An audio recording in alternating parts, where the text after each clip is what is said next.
Welcome, my friends. My name is JOVAL.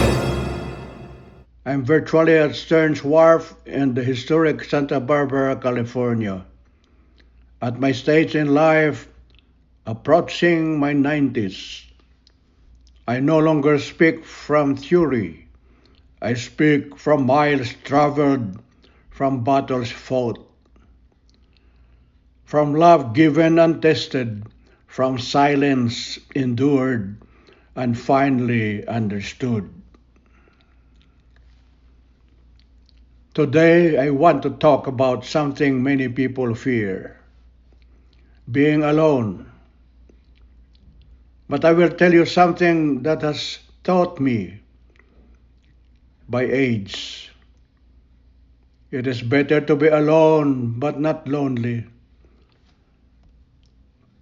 There comes a season in life when noise loses its charm.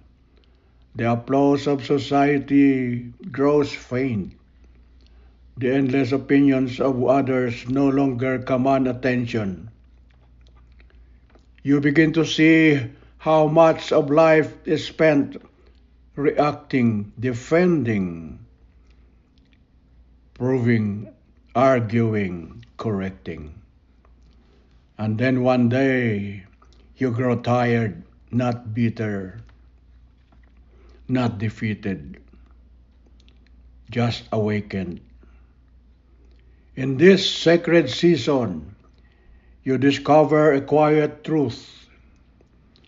To be alone is not abandonment, it is not rejection, it is not defeat, it is a deliberate sanctuary. Loneliness is emptiness that aches. Aloneness is fullness that overflows. There is a difference. When you have lived long enough to see the rise and fall of trends, arguments, ambitions, and even relationships, you begin to value clarity over company. You realize that not every noise deserves access to your peace. Solitude becomes a cleansing ground. The mind is no longer contaminated by gossip, no longer agitated by comparison, no longer disturbed by pride or resentment. The day becomes spacious. Thoughts become deliberate. Words become fewer but heavier with meaning. In solitude, wisdom ripens. Society rewards noise, constant talking, reacting, broadcasting opinions. But the soul matures in stillness. When a man steps away from the crowd, he begins to hear a deeper voice,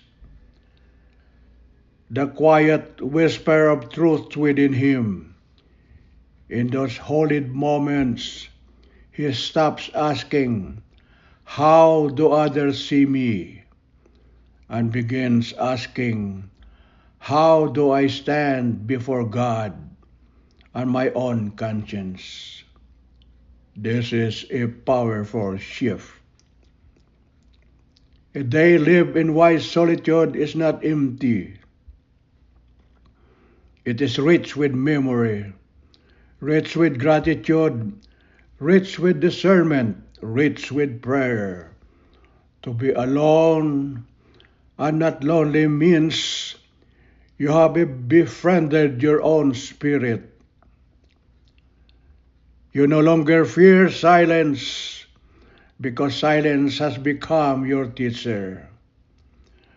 You are not isolated, you are centered, not withdrawn, but refined. And here is something beautiful I've learned. Being alone strengthens my love for others. Because love, as described in first epistle to the Corinthians chapter 13, is patient. It is kind. It does not insist on its own way. It is not easily angered. It keeps no record of wrongs. True love is not born in noise. It is born in reflection. When you are comfortable in your solitude, you love without desperation. You give without demanding applause. You forgive without broadcasting your sacrifice. This is maturity. This is a holy moment of experience when the heart no longer chases validation but rests in understanding. When peace is chosen over arguments. When dignity replaces the need to explain oneself. Loneliness, aloneness, rather, when embraced with faith and wisdom, is not withdrawal from life. It is elevation above unnecessary noise.